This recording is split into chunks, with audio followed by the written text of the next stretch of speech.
So two other quick things about, I was just looking at my notes here of characteristics of the Moroccan storytelling that I thought were interesting. And again, I think this is from the afterword of the vignettes and postcards from Morocco book.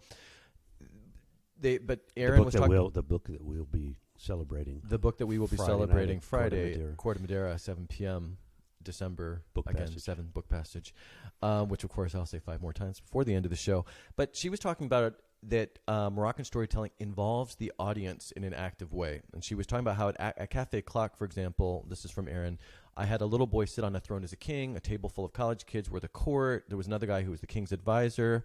So it sounds as if they kind of go one step further maybe in involving the audience, or was that...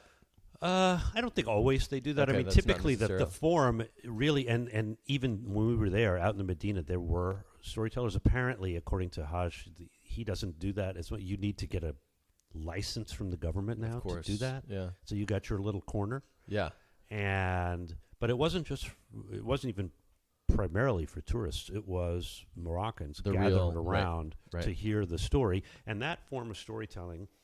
You know, they can tell, they have a story, and depending on how it's working in the crowd, they can do a 10-minute version, a 20-minute version, or, an hour and a half version, and they're really performing. Yeah. They've got a circle of people around them, and they want to keep people there and pitching in coins. Get the bakshish. Get the money. Get the dirhams. So I think it's really, for that anyway, it really is that sort of like, performative art. Go all out. And just capture that crowd around you and keep them there, because there's the other storyteller who's just in the other corner. Right. And, his crowd is growing. And you just touched on something else. You said it could go on for like an hour and a half. And then I again think I read in the afterword that Moroccan stories can last days, weeks, months. That's what I was going to say. Is that true, or was that hyperbole? That's what we were told. That's what you were told. That they can do that. Those Westerners will believe anything. Yes. Yeah. Well, they'll just stretch it out. Yeah. They'll just embellish it. Yeah. And they'll keep adding new chapters, and it's really just to keep people coming back, keep them there, whatever it is. Yeah. Yeah. And so that's really interesting, because what they're doing really is stringing out that dramatic tension. Right. They're just naturally doing that, and they're gifted at it. But again, that's an art, and that's a skill, and to do it on your feet like that, and just improvise for months, looking around, because you're like, I'm losing people here, right?